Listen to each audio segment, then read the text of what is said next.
Selamat malam Bapak Ibu para sahabat Sate Malam Badan Pekerja Sinode Wilayah 4 Gereja Toraja. Dari Gedung Gereja Toraja Jemaat Landraki Biringkanaya, saya menyapa kita sekalian. Salam sehat di dalam Tuhan. Kita bersyukur Tuhan memberi kita kesempatan untuk menikmati napas kehidupan, tentu juga dengan berbagai berkat-berkat yang lain yang Tuhan telah karuniakan dan kita sudah nikmati. Dan karena itu, dalam menjalani hidup selanjutnya, malam ini saya mengajak kita untuk sejenak berjumpa dengan Tuhan lewat ibadah malam yang saat ini kita akan ikuti pada hari Sabtu tanggal 13 Februari tahun 2021. Sebelum kita lebih jauh untuk membaca dan mendengar firman Tuhan, kita akan mendengarkan satu kidung pujian yang akan dipersembahkan kepada Tuhan melalui pelengkap Kidung Jemaat 172 di heningnya malam ini.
Saudara-saudara,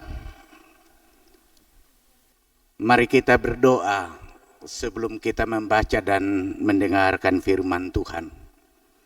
Kita berdoa.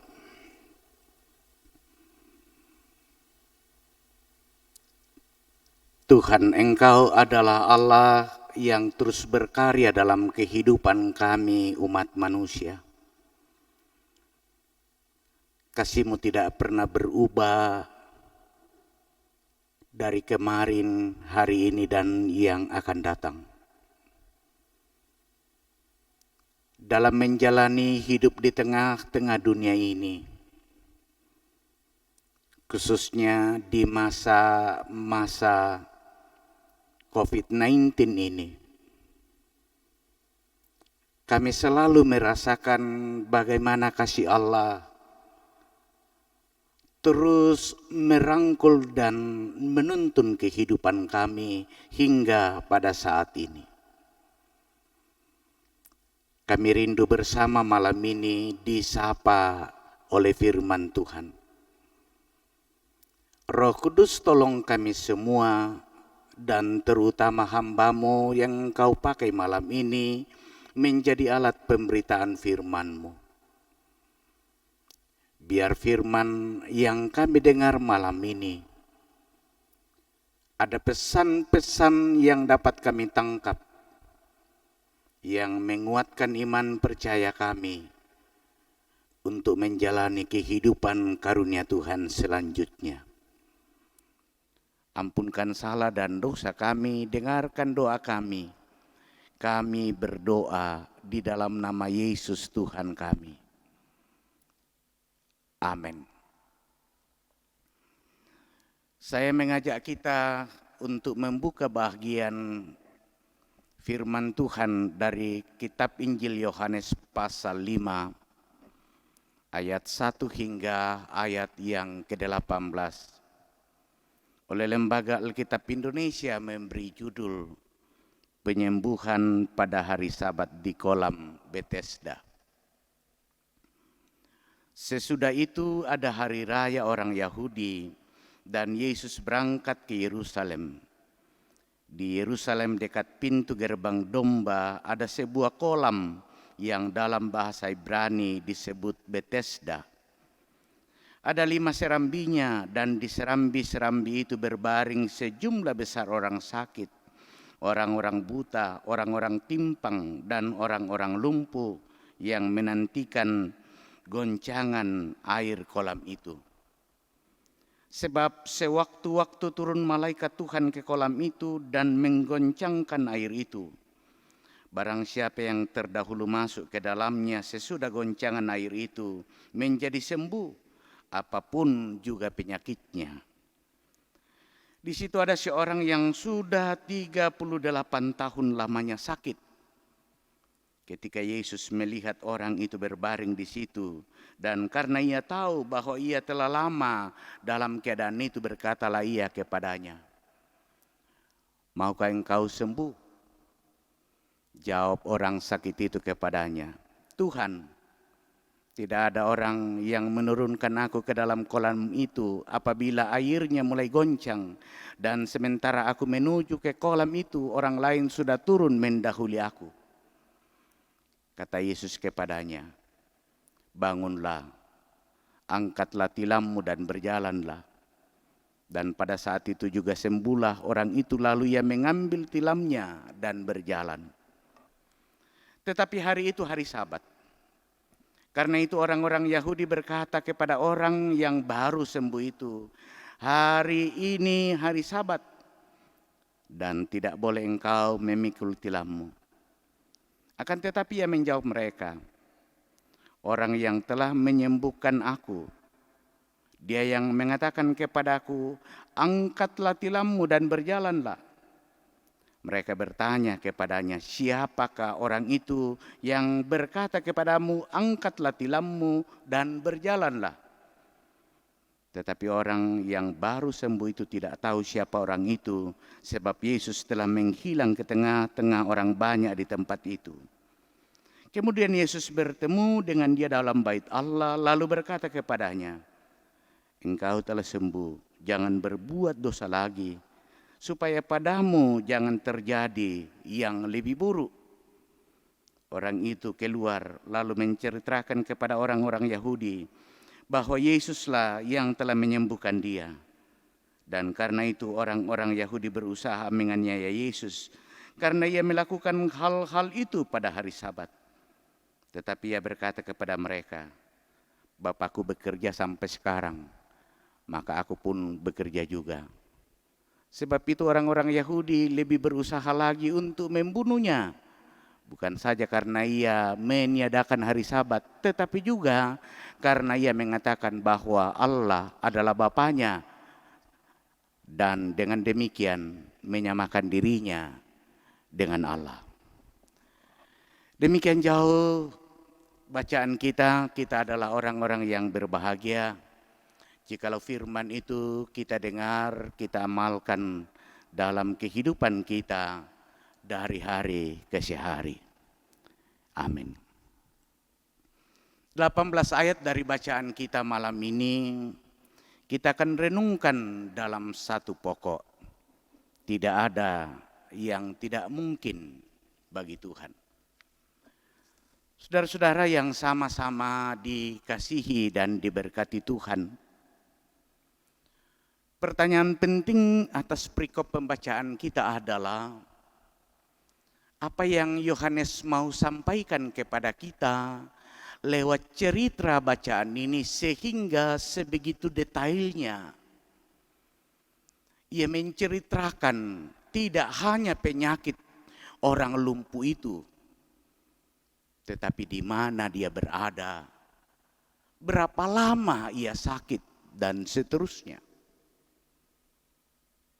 Saudara-saudara, memperhatikan bacaan ini, ternyata pertama-tama yang Yohanes mau sampaikan adalah di saat dia bercerita secara detail tentang keberadaan orang ini, ia mau berkata atau berpesan kepada kita betapa kompleksnya pergumulan hidup orang yang sakit ini. Bayangkan saudara, 38 tahun dia bergumul karena penyakit yang diderita. 38 tahun bertanda bahwa masa depannya sangat suram. 38 tahun dapat mematikan pengharapan. 38 tahun adalah hidup tanpa kepastian. Tapi hal yang luar biasa yang diperlihatkan oleh Yohanes bahwa kalaupun 38 tahun orang itu bergumul, pengharapan orang itu menjadi seolah-olah hilang. Tapi saat orang itu bertemu dengan Yesus, maka hal yang mematikan itu, yang tidak memberi jaminan itu, kepastian itu berubah secara total. Sesuatu yang luar biasa, saudara-saudara, bukan? Perhatikan bagaimana Yohanes mengisahkan bacaan ini. Di Serambi, di Yerusalem, di dekat pintu gerbang domba,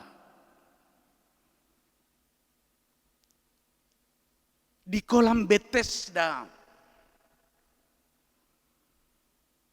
orang ini sudah berpuluh-puluh tahun ada dan menantikan kesembuhan. Karena ketika air kolam Bethesda itu tergoncang saat malaikat Tuhan turun, siapa yang pertama kali turun ke dalam kolam, orang itu akan menjadi sembuh penyakit apapun dia. Tapi sayang sekali, orang yang lumpuh ini tidak pernah mendapatkan kesempatan itu. Selalu saja didahului oleh orang-orang lain. Tetapi dia terus bersabar dan bersabar berada di sekitar kolam Bethesda. Kesabarannya memberikan sebuah pengharapan bahwa dia meyakini kuasa dan janji Tuhan. Kalaupun sudah begitu lama ia sakit,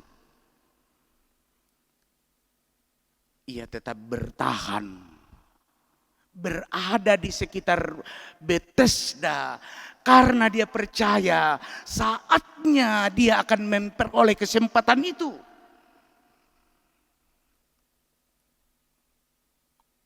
Walaupun tempat tidur yang dia sudah gunakan, tilam yang dia sudah gunakan, sudah robek-robek, tetapi justru dalam keadaan itu dia tetap meyakini bahwa bagi dirinya pasti ada kesempatan. Dan benar saudara,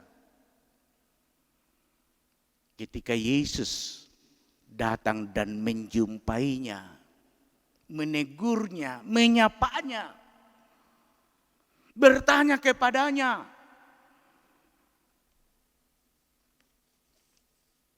"Mau apakah engkau?" Lalu orang itu menjawab, "Tuhan, tidak ada orang yang menurunkan aku ke dalam kolam itu apabila airnya mulai goncang, dan sementara aku menuju ke kolam itu, orang lain sudah turun mendahului aku." Tapi kata Yesus kepadanya, "Bangunlah, angkatlah tilammu dan berjalanlah." Saudara-saudara, saat penantian dari orang lumpuh ini dijawab oleh Tuhan. Tuhan mengubah hal yang dinantikan itu. Maka ini adalah hal yang luar biasa. Mengapa luar biasa, saudara-saudara? Karena satu pemulihan di dalam Tuhan Yesus itu menjadi pasti.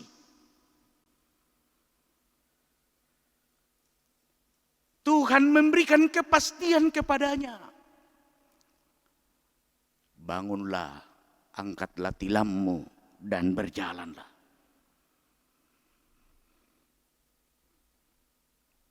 Coba bayangkan bagaimana kegirangan dari orang ini. Hal yang begitu lama dinantikan dan ditunggu-tunggu dijawab oleh Tuhan. Orang itu lalu bangun, mengangkat tilamnya dan berjalan. Sesuatu pekerjaan yang sangat luar biasa. Sesuatu yang menurut orang tidak mungkin bagi manusia, tetapi ternyata bagi Tuhan tidak ada yang tidak mungkin.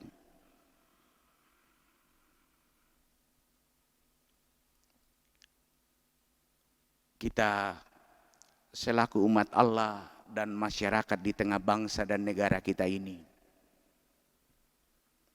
sudah hampir setahun pun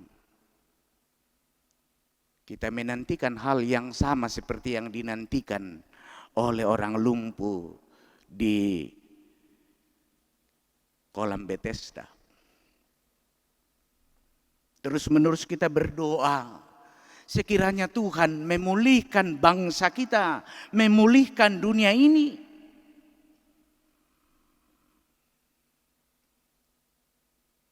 Kalau kita mempercayai bagaimana kuasa Yesus telah bekerja memulihkan keadaan orang lumpuh itu, membuat yang tidak mungkin menjadi mungkin, kita pun percaya bahwa Tuhan yang sama di dalam Kristus akan terus bekerja memulihkan bangsa kita, memulihkan negara kita, memulihkan hidup kita, memulihkan dunia ini. Ini hebat. Tapi hal yang lebih hebat, saudara, adalah ketika Tuhan memulihkan umat manusia dari kuasa dosa. Ketika Tuhan menganugerahkan kepada kita keselamatan di dalam Kristus, itulah hal yang paling hebat di dalam dunia ini. Kalau kita meletakkan pikiran kita dalam iman dan pengharapan seperti itu, maka pasti semangat kita menjalani hidup dengan berbagai masalahnya tidak akan pernah pudar. Apapun masalah, apapun beban hidup kita, karena kita percaya di dalam Kristus ada kepastian, ada keselamatan. Dia bekerja dan pekerjaannya itu mampu melakukan yang tidak mungkin menjadi mungkin. Kiranya Roh Kudus menolong kita, dan semoga dengan firman Tuhan ini kita dikuatkan untuk menjalani hidup karunia Tuhan sambil terus meyakini kuasa dan anugerah Tuhan itu tidak akan pernah berkesudahan, dinyatakan bagi setiap manusia yang percaya dan berserah kepadanya. Amin. Saudara-saudara, sebelum kita menaikkan syafaat kita akan mendengarkan satu kidung pujian melalui pelengkap kidung jemaat 202.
Mari kita berdoa.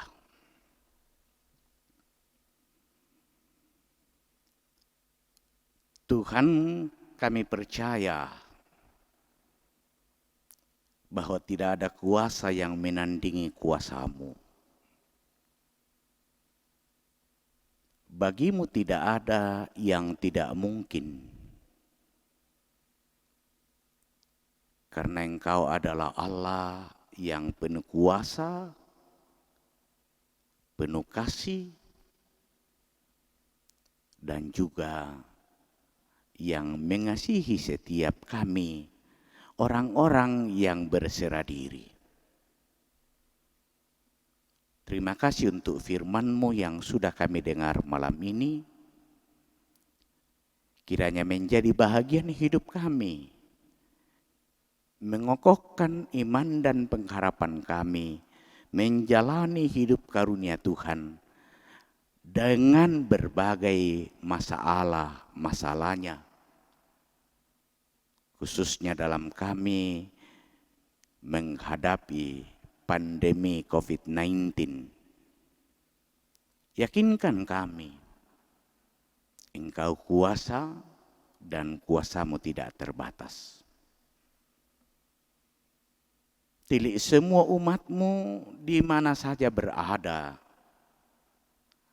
yang terus berdoa dan berharap kepadamu, yang menantikan uluran cinta kasih Allah dalam hidup mereka.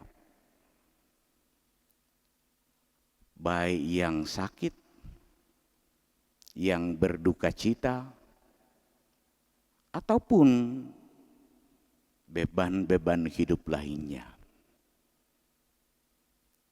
Semoga Engkau menjumpai mereka sebagaimana Engkau menjumpai orang yang bergumul di kolam Bethesda.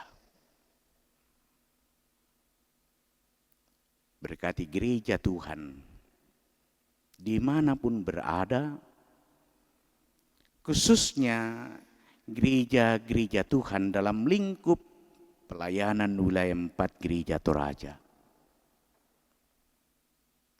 Para pendeta, penatua dan diaken,